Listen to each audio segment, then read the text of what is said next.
Well, good day. Thank you very much for giving me the opportunity again to just give you some teaching from the Bible. I thought today we'd look at the book of Esther. It's a book that many people don't look at, but I wanted to look at three of the characters that are seen in the book of Esther and just to learn some lessons from them and maybe some things that we hadn't noticed before.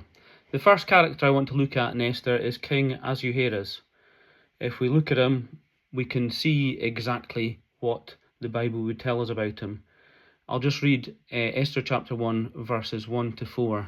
Now it came to pass in the days of Ahasuerus, this was Ahasuerus who reigned over 127 provinces, from India to Ethiopia. In those days when King Ahasuerus sat on the throne in his kingdom, which was in Shushan the citadel, that in the 3rd year of his reign he made a feast for all his officials and servants, and the powers of Persia and Media, the nobles and the princes of the provinces being before him, when he showed the riches of his glorious kingdom and the splendour of his excellent majesty for many days, 180 days in all. At school we would learn about the great empires of Alexander the Great, the Greek Empire, the various Caesars, the Roman Empire, but the empire of the Medes and the Persians was a vast empire. It covered 127 provinces from India to Ethiopia. It had a very structured government with princes and nobles, but also obviously had an equivalent of a civil service. They could be away from the provinces for over 6 months and everything still ran as it should. We often think that we're the pinnacle, yet history shows empires and structures that are at least and sometimes better run than some Western democracies. They allowed conquered peoples to keep their own languages and culture, and this was copied by the Romans, who left a structure in place and tribute each year, and young men each year to bolster their army. Ahasuerus was new in his role as king. He was just 3 years into his reign. This might explain why he wanted to spend 6 months showing off his wealth and power to the princes and the nobles that he had, just to bolster his position. He did, however, understand that he needed to still allow choice. We can see in verse 8 where it says, "In accordance with the law, the drinking was not compulsory, for so the king had ordered all the officers of his household, that they should do according to each man's pleasure." He wasn't enforcing his will on the people. He was a king who relied on what others thought and was apparently easily influenced or focused on what others would think of him. In verse 10 to 12 we see, in the midst of this, on the 7th day when the heart of the king was merry with wine, he commanded Mehuman, Bisma, Harbona, Bigtha, Abagtha, Zephyr, and Carcass, 7 eunuchs who served in the presence of King Ahasuerus, to bring King Vashti before the king, wearing her royal crown, in order to show her beauty to the people and the officials, for she was beautiful to behold. But Queen Vashti refused to come at the king's man, brought by his eunuchs. Therefore the king was furious, and his anger burned within him. We don't know why Vashti refused, but Ahasuerus was drunk and likely would have embarrassed her in some way, so refused. This was a slight that he was not going to accept. Rather than take time to calm down, sober up, and discuss it, he immediately went to fury and burning anger. Did his response reflect that he knew he was in the wrong, and therefore reflected his anger onto Vashti? Can we be like that? When people challenge us and we know we're wrong, do we get angry? As I said previously, he relied on others rather than make his own judgment. We can see what happens next. Then the king said to the wise men who understood the times, for this was the king's manner towards all who knew law and justice, those closest to him. And down, what shall we do to Queen Vashti according to law, because she did not obey the command of King Ahasuerus brought to her by the eunuchs? So he goes to them and says, well, what should we do? And a man called Memuman answered before the king and the princes, Queen Vashti has not only wronged the king, but also all the princes and all the people who are on all the provinces of King Ahasuerus. For the queen's behaviour will become known to all women, so that they will despise their husbands in their eyes, when they report, King Ahasuerus commanded Queen Vashti to be brought before him, but she did not come. This very day the noble ladies of Persia and Media will say to all the king's officials that they have heard of the behaviour of the queen, that there will be excessive contempt and wrath. If it pleases the king, let a royal decree go out from him, and let it be recorded in the laws of the Persians and the Medes, so that it will not be altered, that Vashti shall come no more before King Ahasuerus, and let the king give her position to another who is better than she. When the king's decree which he will make is proclaimed throughout all the empire, for it is great, all wives will honour their husbands, both great and small. You can wonder at Memucan, you can wonder whether there's some reason behind why he says this. You wonder whether he was jealous of the power of Vashti, or whether he just really thought that all the women of the kingdom would think that it was okay to ignore their husbands. But as I said, King Ahasuerus was easily swayed. It's good to seek advice when we need some help, but in the end, advice is just that, it's advice. You can choose to accept or ignore it. But here we see Ahasuerus swayed. In verse 21, and the reply pleased the king and the princes, and the king did according to the word of Memucan. He was rash in his judgment, and his anger seemed to have burned for a long time. It is almost 4 years before Esther becomes the new queen. How long do we hold a grudge? Is it right to hold a grudge at all? No, it is not. We are told that we should forgive each other, and we forgive each other 7 times 7. King Ahasuerus is also very rash in his promotions too. So his anger burns long, but also he's very rash in how he deals with people. We can read in chapter 1, verse 14, those that were closest to the king. It says, those that were closest to him, being Karshena, Shethar, Admatha, Tarshish, Meres, Marsina, and Memucan, the 7 princes of Persia and Media, who had access to the king's presence, and who ranked highest in the kingdom. These are the princes that are closest to him. But by chapter 3, verse 1, we can see, after these things, King Ahasuerus promoted Haman, the son of Hammedatha, the Agagite, and advanced him and set his seat above all the princes who were with him. He takes Haman and he puts him above all those, his loyal advisors that he's had a long time. Do we have enduring friendships, or do we shift and change with the seasons?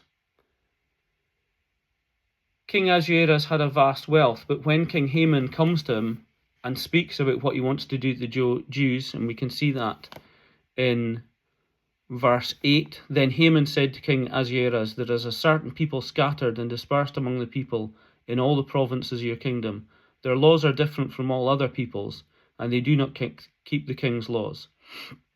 Therefore it is not fitting for the king to let them remain. If it pleases the king, let a decree be written that they be destroyed, and I will pay 10,000 talents of silver into the hands of those who do the work, to bring it into the king's treasuries. This is a man who spent 6 months showing his wealth to all the princes and the nobles, and yet he's swayed by Haman offering him 10,000 talents of silver. Was this about being liked by Haman? Was this about him again bolstering his position and feeling that people liked him and wanted to do what he did? He also placed absolute trust in Haman. Verse 10 and 11 in chapter 3. So the king took his signet ring from his hand and gave it to Haman, the son of Hammedatha the Agagite, the enemy of the Jews. And the king said to Haman, the money and the people are given to you, to do with them as seems good to you. He doesn't review or understand the impact on him personally or on the kingdom. Even when the decree is issued, he doesn't connect the impact. And when he honours Mordecai the Jew, he still doesn't connect what he has allowed Haman to do. He doesn't really follow what's happening. And in the end, how quickly does he turn on Haman? If we go to chapter 7, verses 5 to 10. So King Ahasuerus answered and said to Queen Esther, who is he, and where is he who would dare to presume in his heart to do such a thing? And Esther said, the adversary and enemy is this wicked Haman. So Haman was terrified before the king and queen. Then the king arose in his wrath from the banquet of wine, and went into the palace garden. But Haman stood before Queen Esther, pleading for his life. for he saw the evil was determined against him by the king. When the king returned from the palace garden to the place of the banquet of wine, Haman had fallen across the couch where Esther was. Then the king said, "Will you also assault the queen while I am in the house?" As the word left the king's mouth, they covered Haman's face. Now Harbona, one of the eunuchs, said to the king, "Look, the gallows 50 cubits high, which Haman made for Mordecai, who spoke good on the king's behalf, is standing at the house of Haman." Then the king said, "Hang him on it." So they hanged Haman on the gallows that he had prepared for Mordecai. Then the king's wrath subsided. How quickly he turned on Haman, but how quickly his wrath subsides after that, compared to the 4 years that he raged after the slight by Vashti. Are we consistent in our lives? Are we consistent with the people that we deal with too? So that was a review of King Ahasuerus. The second person I want to look at is Mordecai. Mordecai is also a very interesting character in the book of Esther. Mordecai was a Jew, and I have worked in Israel and with Jewish people before, and it is clear that Jews are Jews first. I was thinking about it recently, they're probably the only nation, perhaps other than the Romani people, who would see themselves as Jews first, even outside of Israel. You can look at the UK, and we're a country of immigrants. My own family, if you follow the family tree back, you can see that we came from Ireland during the potato famine, but before that, we came from France. But I don't consider myself French. Within a few generations, most nationalities associate with the country where they have emigrated to. But we can see that the Jews consistently consider themselves Jews first, and then whatever country they're in first. He hid it. It's not surprising that Jews would hide being Jews in different nations. Jews have always been known to be persecuted. Having worked in Israel, you could see that they were surrounded by countries that don't want Israel to be there. If there was a choice, they would destroy Israel and take the land back. We can think back to the Second World War, where the Jews, more than 6 million Jews were killed. We can also see there's been persecutions in Russia and other places before. And we can see in the UK at the moment the challenges around Jews still being persecuted. There are only 400,000 Jews in the whole of the UK, which I didn't realise, and yet we can hear about the persecution of them on the news.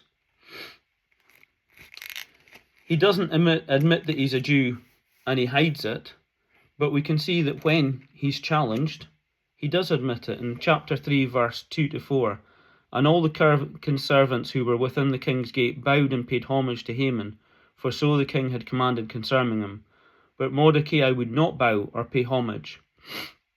Then the king's servants who were within the king's gate said to Mordecai, 'Why do you transgress the king's command?' Now it happened when they spoke to him daily, and he would not listen to them, that they told it to Haman, to see whether Mordecai's words would stand.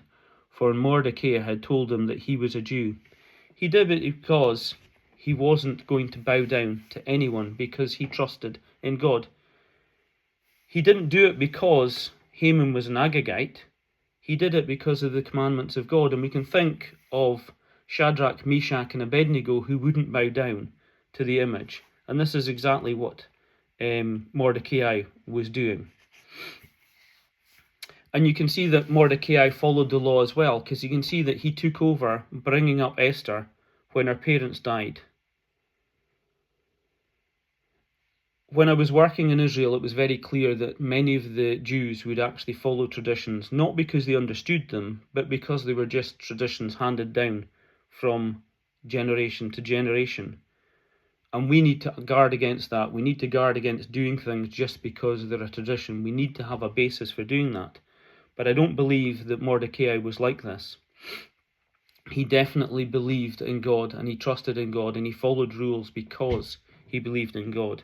And he's very clear later on. He said that God would provide a way out for the Jews, regardless of what was happening.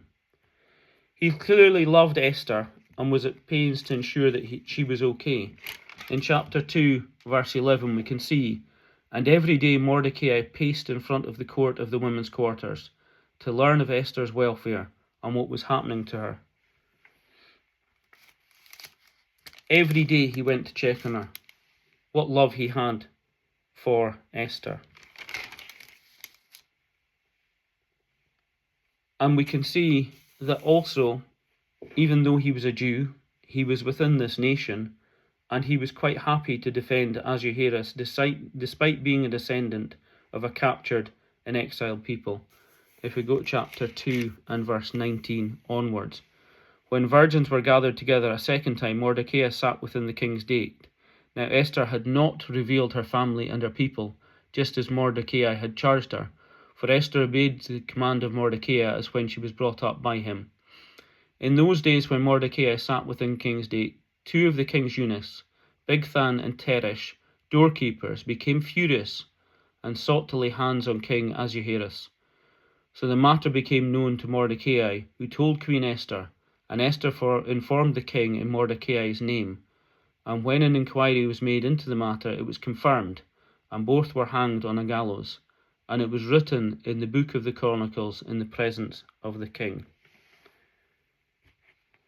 Romans 13 verses 1 to 3 would tell us, let every soul be subject to the governing authorities, for as there is no authority except from God, and the authorities that exist are appointed by God. Therefore, whoever resists the authority resists the ordinance of God, and those who resist will bring judgment on themselves. For rulers are not a terror to good works, but to evil. Do you want to be unafraid of the authority? Do what is good, and you will have praise for the same. We need to look at what we're doing, and yes, sometimes governments get it wrong, but in the whole, a structure and an authority is there to keep the country at peace. Mordecai was not looking for reward, and like Joseph, he was forgotten until God brought about circumstances that reminded those who had been helped. In Esther chapter 6, verses 1 to 3, we hear how that was brought back to King Ahasuerus. That night the king could not sleep, so one was commanded to bring the book of the records of the Chronicles, and they were read before the king. And it was found written that Mordecai had told of Bigthana and Teresh, 2 of the king's eunuchs, the doorkeepers, who had sought to lay hands on King Ahasuerus. Then the king said, what honour or dignity has been bestowed on Mordecai for this? And the king's servants who attended him said, nothing has been done for him. So the king said, who is in the court? Now Haman had just entered the outer court of the king's palace to suggest that king hang Mordecai on the gallows that he had prepared for him.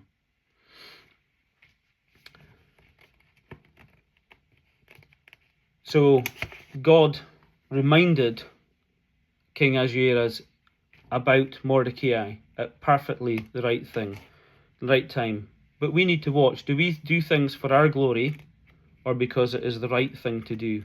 We shouldn't be looking for a reward here for what we do, but we should do things because it's the right thing to do. And as Christians, we should stand out as doing the right thing, not being the same as everyone else. Mordecai cared for his people. When a decree was issued, he put on sackcloth and ashes. And he saw that God had put Esther in a place many years in advance for such a time as this. Chapter 4, verses 13 to 14. When Mordecai learned all that had happened, he tore his clothes and put on sackcloth and ashes, and went out into the midst of the city. He cried out with a loud and bitter cry. He went as far as the front of the king's gate, for no one might enter the king's gate clothed with sackcloth. And in every province where the king's command and decree arrived, there was great mourning among the Jews, with fasting, weeping, and wailing, and many lay in sackcloth and ashes. So Esther's maids and eunuchs came and told her, and the queen was deeply distressed. Then she sent garments to clothe Mordecai and take his sackcloth away from him, but he would not accept them. Then Esther called Haktath, one of the king's eunuchs, whom he had appointed to attend her, and she gave him a command concerning Mordecai to learn what and why this was. So Haktath went out to Mordecai in the city square that was in front of the king's gate, and Mordecai told him all that had happened to him. and the sum of money that Haman had promised to pay into the king's treasuries to destroy the Jews. He also gave him a copy of the written decree for the destruction which was given at Shushan, that he might show it to Esther and explain it to her, and he might command her to go into the king to make supplication to him and plead before him for her people. So Akthach returned and told Esther the words of Mordecai. Then Esther spoke to Hathach and gave him a command for Mordecai. All the king's servants and all the people of the king's province know that any man or woman who goes into the inner court to the king, who has not been called, he has but one law, put all to death except the one to whom the king holds out the golden scepter, that he may live. Yet I myself have not been called to go into the king these 30 days. So they told Mordecai Esther's words, and Mordecai told him to answer Esther, Do you think in your heart that you will escape in the king's palace any more than all the other Jews? For if you remain completely silent at this time, relief and deliverance will arise for the Jews from another place. Mordecai is convinced that God will save his people regardless of what Esther does. But you and your father's house will perish. Yet who knows whether you have come to the kingdom for such a time as this? Then Esther told them to reply to Mordecai, Go gather all the Jews who are present in Shushan and fast for me, neither eat nor drink for 3 days, night or day. My maids and I will fast likewise, and I will go to the king, which is against the law, and if I perish, I perish. So Mordecai went his way and did according to all that Esther commanded him. Mordecai loved his people. He put on sackcloth and ashes, but he also knew that God had a plan, and he knew that God had put things in place well in advance, many years in advance. And he had this faith that with or without Esther, God would save his people. Eventually he is honoured for what he did. Chapter 6, verses 10 to 12. Then the king said to Haman, Hurry, take the robe and the horse, as you have suggested, and do for Mordecai the Jew who sits within the king's gate. Leave nothing undone of all that you have spoken. So Haman took the robe and the horse, arrayed Mordecai, and led him on horseback through the city square, and proclaimed before him, Thus shall it be done to the man whom the king delights to honour. Afterwards Mordecai went back to the king's gate, but Haman hurried to his house, mourning and with his head covered. Not only was Mordecai honoured, but he was honoured by his enemy. But this was approximately 3 to 4 years after the plot he had uncovered. He had to have patience, just like Joseph had to have patience in the prison, waiting for Pharaoh to call him. So it's great to see the character of Mordecai, the one who had faith in God. Now thirdly we come to Haman. Haman, the baddie in the plot. He was promoted 4 years after Esther became queen. Chapter 3, verses 1 to 2, we can see that he loved his position and the influence and status it gave him. After these things, King Ahasuerus promoted Haman, the son of Hammedatha the Agagite, and advanced him and set his seat above all the princes who were with him, and all the king's servants who were within the king's gate bowed and paid homage to Haman, for so the king had commanded concerning him. Haman was delighted with this. He wanted advancement, and he wanted the sign that people would honour him. He wanted to see that evidence of his position. But he wasn't willing to confront Mordecai directly. Chapter 3, verse 6. But he disdained to lay hands on Mordecai alone, for they had told him of the people of Mordecai. Instead, Haman sought to destroy all the Jews who were throughout the whole kingdom of Ahasuerus, the people of Mordecai. He didn't just want to take Mordecai out, he wanted to take them all out. He plotted to punish Mordecai through the complete destruction of his whole nation. And we can see Satan's hand in this too. If we have an issue, it may be very difficult, but we need to take it up directly with the other party. There's no point in gossiping behind people's back. Confront people if you have a challenge with them. Chapter 3, verses 9. And this is what he planned to do. If it pleases the king, let a decree be written that they be destroyed, and I will pay 10,000 talents of silver into the hands of those who do the work, to bring it into the king's treasury. And then verse 13. And the letters were sent by couriers into all the king's province to destroy, to kill, and to annihilate all the Jews, both young and old, little children and women, in one day on the 13th day of the 12th month, which is the month of Adar, and to plunder their possessions. He thought he'd have his revenge on Jews and also get rich. As Ahasuerus has said, you can do what you want with the people and with their possessions. He would have taken all the Jews' possessions, but only handed over 10,000 talents of silver to the treasury. He was in it for himself. And he was full of himself. Regardless of what was happening, he was full of himself. Chapter 5, verse 9 to the end. So Haman went out that day joyful and with a glad heart. But when Haman saw Mordecai in the king's day, and that he did not stand or tremble before him, he was filled with indignation against Mordecai. Nevertheless, Haman restrained himself and went home, and he sent and called for his friends and his wife Zeresh. Then Haman told them of his great riches, the multitude of his children, everything in which the king had promoted him, and how he had advanced him above the officials and the servants of the king. Very like Ahasuerus with his 6 months, here's Haman showing off all that he has. Moreover, Haman said, besides, Queen Esther invited no one but me to come in with the king to the banquet that she prepared, and tomorrow I am again invited by her along with the king. Yet all this avails me nothing so long as I see Mordecai the Jew sitting at the king's gate. Then his wife Zeresh and all his friends said to him, let a gallows be made 50 cubits high, and in the morning suggest to the king that Mordecai be hanged on it.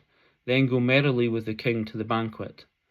And the thing pleased Haman, so he did. He had the gallows made. He thought he was full of himself. He made preparations, and he was encouraged by his wife and his friends in the belief that the king would do anything that he asked. Do we blindly support our friends, or are we honest with them and actually challenge them and tell them when they're wrong? Chapter 6, verses 6 to 9, when he's asked about what great honour should be given to people. So Haman came in, and the king asked, what shall be done for the man whom the king delights to honour? Now Haman thought in his heart, whom would the king delight to honour more than me? And Haman answered the king, for the man whom the king delights to honour, let a royal robe be brought which the king has worn, and a horse in which the king has risen, which has a royal crest placed on its head. Then let this robe and horse be delivered to the hand of one of the king's most noble princes, that he may array the man whom the king delights to honour. Then parade him on horseback through the city square, and proclaim before him, thus shall it be done to the man whom the king delights to honour. He couldn't think of anyone else that the king would honour, and made the honour as wide and as visible as possible, so that everyone would see it, and his status would rise further. As we saw earlier, the honour was for Mordecai and not for him, and any opportunity asked the king to have him hanged was gone. And then we see at the end of the chapter, from chapter 12 to the end, afterward Mordecai went back to the king's gate, but Haman hurried to his house mourning, and with his head covered. When Haman told his wife Zeresh and all his friends everything that had happened to him, his wise men and his wife Zeresh said to him, if Mordecai, before whom you have begun to fall, is of Jewish descent, you will not prevail against him, but will surely fall before him. While they were still talking with him, the king's eunuchs came and hastened to bring Haman to the banquet which Esther had prepared. How quickly did his wife and his advisers turn on him? After telling him to build the gallows, after telling him that he was surely going to be honoured, then quickly they stopped supporting him. In the end, he suffered the fate he had planned for Mordecai. His 10 sons were also hung, and all his possessions given to Esther. All the riches that he thought he would have ended up going to Esther, and his supporters were also killed, but the Jews wouldn't touch their goods. So there's Haman. Now lastly, I want to speak about Esther. Interestingly, given the book is named after Esther, she's probably the character who I've least to say about. Chapter 2, verses 8 and 9. So it was when the king command and decree were heard, and when many young women were gathered at Shushan the citadel under the custody of Hegai, that Esther was also taken to the king's palace, into the care of Hegai the custodian of women.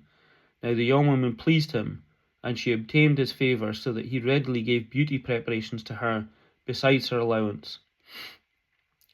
Then 7 choice maidservants were provided for her from the king's palace, and he moved her and her maidservants to the best place in the house of the women.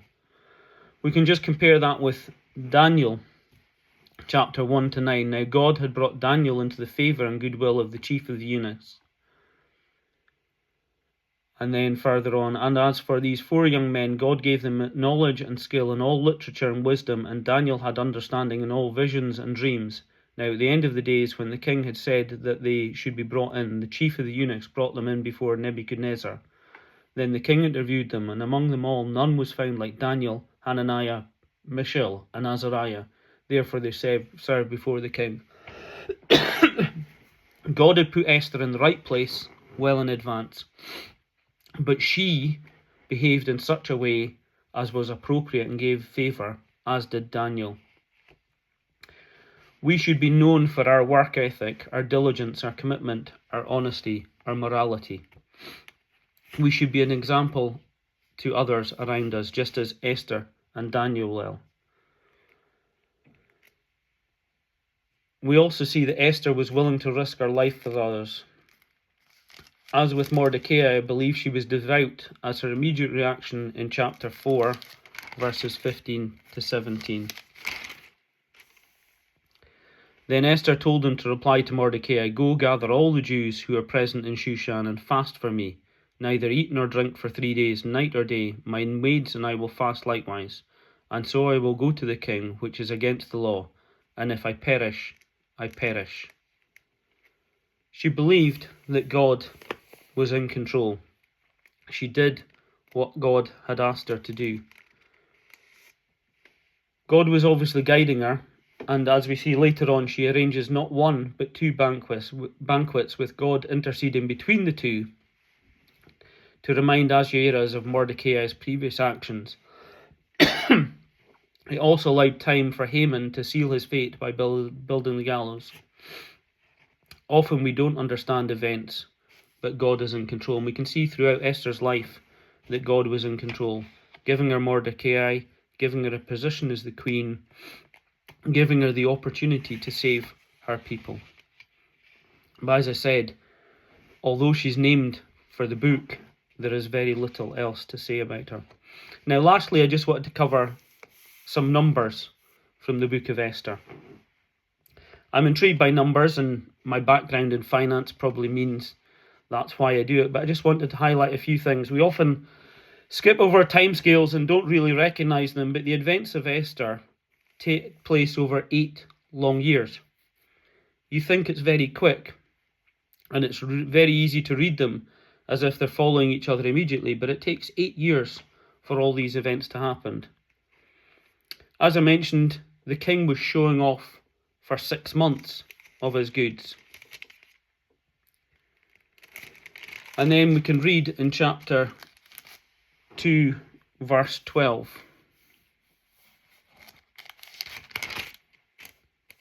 Each young woman's turn came to go into King Ahasuerus after she had completed 12 months' preparation, according to the regulations for the women. Now, I know sometimes we take a while to get ready to go out if we're going out for dinner, and we might complain about our wives or our husbands taking time, but 12 months' preparation to go in to see the king. Chapter 3, verse 7.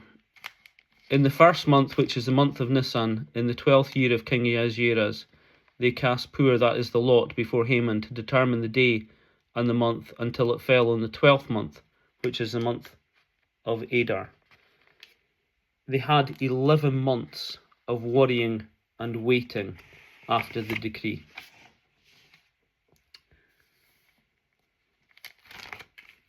And then chapter 8 verse 9, so the king's scribes were called at that time in the 3rd month, which is the month of Sivan, on the 23rd day, and it was written according to all that Mordecai commanded to the Jews, the satraps, the governors, the princes of the province from India to Ethiopia, 127 provinces all, to every province in his own script, to every people in their own language, and to the Jews in their own script and language.